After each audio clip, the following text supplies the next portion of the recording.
Hi friends, എല്ലാവർക്കും നമ്മളെ പുതിയൊരു വീഡിയോയിലേക്ക് സ്വാഗതം. അപ്പോൾ ഇന്നത്തെ വീഡിയോ എന്ന് പറയുന്നത് ഒരു സഫാരി ഡൈക്കോർ ആക്സിഡൻ്റ് ആയതിനു ശേഷം അതിനെ റിസ്റ്റോർ ചെയ്തെടുത്തിട്ടുള്ള ഒരു വീഡിയോ ആണ്. അപ്പോൾ ഈ വീഡിയോ ചിലപ്പോൾ നിങ്ങൾ വണ്ടി പ്രാന്തം ഗ്രൂപ്പിലും ടാറ്റ സഫാരീൻ്റെ ഗ്രൂപ്പിലൊക്കെ ചിലപ്പോൾ കണ്ടിട്ടുണ്ടാവും. അപ്പോൾ ഇത് ചിലപ്പോൾ നിങ്ങൾക്കും ആഗ്രഹം ഉണ്ടാവും ഇതിൻ്റെ പിന്നിൽ എന്താണ് സംഭവിച്ചത്, എങ്ങനെയൊക്കെയാണ് എന്നുള്ള ആഗ്രഹം ഉണ്ടാവും. അപ്പോൾ അതുകൊണ്ടാണ് ഞാനും ഒരു വീഡിയോ ആയിട്ട് ഇടാമെന്ന് വിചാരിച്ചത്. ആദ്യം ഞാനും കണ്ടപ്പോൾ ഒരു ലൈക്കൊക്കെ കൊടുത്ത് അങ്ങനെ വിട്ട കാര്യമായിരുന്നു. പക്ഷേ പിന്നീട് നമ്മളെ ഗ്രൂപ്പിലെ വിവേകേട്ടനൊക്കെ എനിക്കിത് ഷെയർ ചെയ്ത് തന്നപ്പോൾ എനിക്ക് തോന്നിയതാണ് നമുക്കൊരു വീഡിയോ ആയിട്ട് ചെയ്യാമെന്നുള്ളത്. ഇപ്പം ഞാനിതിൻ്റെ ഓണറെ തന്നെ കോണ്ടാക്ട് ചെയ്തു. പുള്ളിൻ്റെ പേര് അസ്ലം എന്നാണ്. സ്ഥലം വെളിയങ്കോട്, പൊന്നാനി, മലപ്പുറത്താണ്. അപ്പം ഈ വണ്ടി 2012 മോഡൽ സഫാരി ഡൈക്കോർ EX ആണെന്നാണ് എൻ്റെ ഓർമ്മ. അപ്പോൾ ഈ വണ്ടിയിൽ പുള്ളി അന്ന് ഇത് ഏകദേശം ഒരു വർഷമായി, നാളത്തേക്ക് ഒരു വർഷമാവും. കഴിഞ്ഞ വർഷം ജൂലൈയിൽ 16-ാം തീയതി പുള്ളിയുടെ വർക്കിൻ്റെ ഭാഗമായിട്ട് പോകുന്ന സമയത്ത് റോഡ് സൈഡിൽ നിർത്തി ഫോൺ ചെയ്യുന്ന സമയത്താണ് ഇത് സംഭവിക്കുന്നത്. അതായത് വണ്ടിയിൽ ആക്സിഡൻറ്റ് നടക്കുന്ന സമയത്ത് പുള്ളി വണ്ടിയിലുണ്ട്. അപ്പം പുള്ളി ഈ വീഡിയോ പോസ്റ്റ് ചെയ്തത് തന്നെ നമ്മളെ ഗ്രൂപ്പുകളൊക്കെ പോസ്റ്റ് ചെയ്തത് ഒരു ക്യാപ്ഷനോട് കൂടിയാണ്. അതിങ്ങനെയാണ്: നിസ്സാര പരിക്കുകളോടെ എന്നെ ജീവിതത്തിലേക്ക് തിരിച്ചു വിളിച്ച അവനും കൊടുത്തു ഞാനൊരു പുനർജന്മം. I love to Tata Safari, thanks. അപ്പം പുള്ളിയുടെ ആ ഒരു ക്യാപ്ഷനിൽ തന്നെ അടങ്ങിയിട്ടുണ്ട് അതിൻ്റെ ആ ഒരു ഇഷ്ടം സഫാരിയോടുള്ളത്. കാരണം പുള്ളി പറഞ്ഞത് അക്ഷരാർത്ഥത്തിൽ ശരിയാണ്. നിങ്ങൾക്ക് ആ വീഡിയോ കണ്ടാൽ CCTV ഫുട്ടേജ് കണ്ടാൽ മനസ്സിലാവും. ആ ബസ് അത്രയും സ്പീഡിൽ സ്കിഡായിട്ട് പിൻവശമാണ് അടിക്കുന്നത്. പിൻവശം അടിച്ച ശേഷം ബസ് അങ്ങോട്ട് മാറിപ്പോകുന്നുണ്ട്. ഞാൻ മനസ്സിലാക്കുന്ന സഫാരി അല്ലാതെ മറ്റൊരു വണ്ടിയായിരുന്നെങ്കിൽ ചിലപ്പോൾ ഈ രീതിയിലായിരിക്കില്ലായിരുന്നു ക്രാഷ്. ചിലപ്പോൾ ആ ബസ് തട്ടിയ ശേഷം അതിൻ്റെ മേലെ തന്നെ മറിയാനും ചാൻസ് ഉണ്ട്. കാരണം സഫാരിയിൽ നിന്ന് അടിച്ച് തെന്നി മാറിയതുപോലെ ആയിരിക്കില്ല ചിലപ്പോൾ മറ്റൊരു വണ്ടിയാണെങ്കിൽ. അപ്പോൾ എന്തായാലും സഫാരിയിൽ മറ്റു പാസഞ്ചേഴ്സ് ഇല്ലായിരുന്നു. പുള്ളിയുടെ ഫാമിലി ആയിട്ടൊക്കെ പോകലുണ്ട്. അന്നത്തെ ദിവസം പുള്ളി ഒറ്റയ്ക്കായിരുന്നു പോയത്. അതുകൊണ്ട് തന്നെ കുറച്ച് ദിവസം അയച്ചിട്ട് പുള്ളിക്ക് നിസ്സാര പരിക്കുകൾ മാത്രമേ ഉണ്ടായുള്ളൂ. പുള്ളി അന്ന് സീറ്റ് ബെൽറ്റ് ഇട്ടില്ലായിരുന്നു റോഡ് സൈഡിൽ നിർത്തിയത് കൊണ്ട് തന്നെ. അപ്പോൾ അതുകൊണ്ട് തന്നെ പിന്നിൽ തല നമ്മുടെ സൈഡ് പില്ലർ ഉണ്ടല്ലോ, റൈറ്റ് സൈഡിലുള്ള, അപ്പോൾ അതിന് കൊണ്ടുപോയി തല ഇടിച്ചു. അതുകൂടാതെ ഫ്രണ്ടിലത്തെ ഗ്ലാസ് പൊട്ടിയ ചെറിയ തരികൾ തെറിച്ചിട്ടുള്ള ചെറിയ പരിക്കുകൾ. അപ്പോൾ അതല്ലാതെ മറ്റൊരു പരിക്കും പുള്ളിക്ക് ഉണ്ടായില്ല. അപ്പോൾ പുള്ളി അതിന് ശേഷം ഈ വണ്ടി റിസ്റ്റോർ ചെയ്യാനെടുത്ത കുറച്ച് കാര്യങ്ങളൊക്കെ എനിക്ക് പറഞ്ഞു തന്നിട്ടുണ്ട്. ഈ വണ്ടിയുടെ ഫുൾ റിസ്റ്റോറേഷൻ വർക്ക് ഇപ്പോൾ കഴിഞ്ഞിട്ടില്ല നിലവിൽ. നിങ്ങൾ ഈ കാണുന്ന ഫോട്ടോയിൽ പുറമേയുള്ള ലുക്ക് മാത്രമേ ഫിനിഷ് ആയിട്ടുള്ളൂ. ഏകദേശം നാളത്തേക്ക് ഒരു വർഷമാണെന്ന് ഞാൻ പറഞ്ഞല്ലോ. അപ്പോൾ എന്തായാലും ഒരു വർഷം കൊണ്ട് തന്നെ പുള്ളി അത് റിസ്റ്റോർ ചെയ്തെടുത്തു എന്നുള്ളത് തന്നെയാണ്. ഇൻറ്റീരിയറിൽ കുറച്ചും കൂടെ വർക്കുകൾ മാത്രം പെൻഡിങ് ഉള്ളൂ.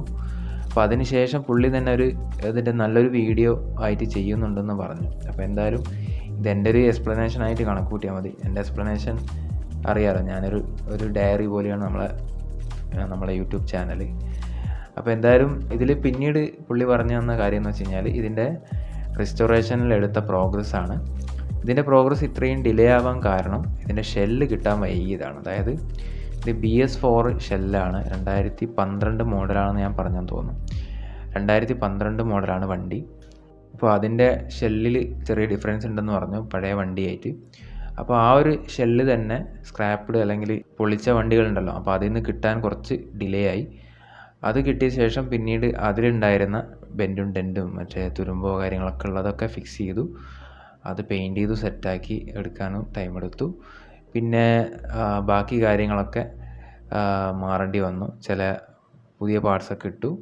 അതേപോലെ ഇതിൻ്റെ ചേസിൽ ഒരു ബെൻഡോ കാര്യമോ ഇല്ലാത്തത് കൊണ്ടാണ് പുള്ളിക്ക് ഇത് റിസ്റ്റോർ ചെയ്ത് എടുക്കാൻ പറ്റിയത്.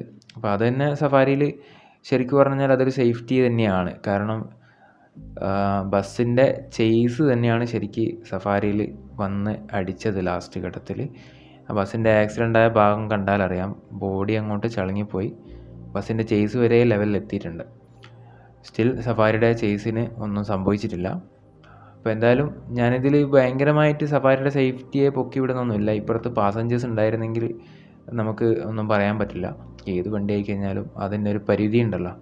അപ്പോൾ എന്തായാലും സഫാരി പരമാവധി അതിൻ്റെ ആ ഒരു ക്രാഷിനെ തരണം ചെയ്തിട്ടുണ്ടെന്ന് വേണമെങ്കിൽ പറയാം. ഇത് EX ആണെന്നാണ് എൻ്റെ ഒരു ഓർമ്മ. എയർ ബാഗുകളില്ല, സ്റ്റിൽ കുഴപ്പമില്ല പുള്ളിക്ക്.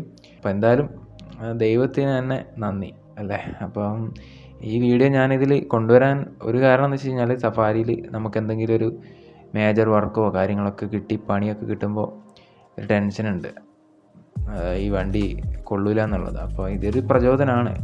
എന്ത് പണിയുണ്ടായാലും സഫാരിയെ ആ ഒരു പഴയ രീതിയിലാക്കിയെടുക്കാൻ പറ്റും എന്നുള്ളതിൻ്റെ ഒരു എക്സാമ്പിളാണിത്. പിന്നെ നമ്മൾ ആ ഒരു ക്രേസും എന്താ പറയുക, ഒരു നിശ്ചയദാർഢ്യം എന്നൊക്കെ പറയില്ല, അതിൻ്റെ കൂടിയ റിസൾട്ടാണിത്. അപ്പോൾ എന്തായാലും പുള്ളിയോട് അത്രയും സ്നേഹം ഇത് ഇങ്ങനെ ആക്കി എടുത്തതിൽ. പിന്നെ എല്ലാവരും സഫാരി നമ്മളെ സേഫായിട്ട് ഓടിക്കുക. അതേ സീസണാണിപ്പോൾ. പ്രത്യേകിച്ച് നമ്മളെ റോഡൊക്കെ നല്ല റബ്ബറൈസ്ഡ് ടാറിങ്ങുമാണ്. റോഡൊക്കെ നല്ല വെള്ളം കയറിയൊക്കെ കിടക്കുന്നുണ്ടാവും. അപ്പം എന്തായാലും സഫാരിയിൽ ശ്രദ്ധിച്ച് ഓടിക്കുക.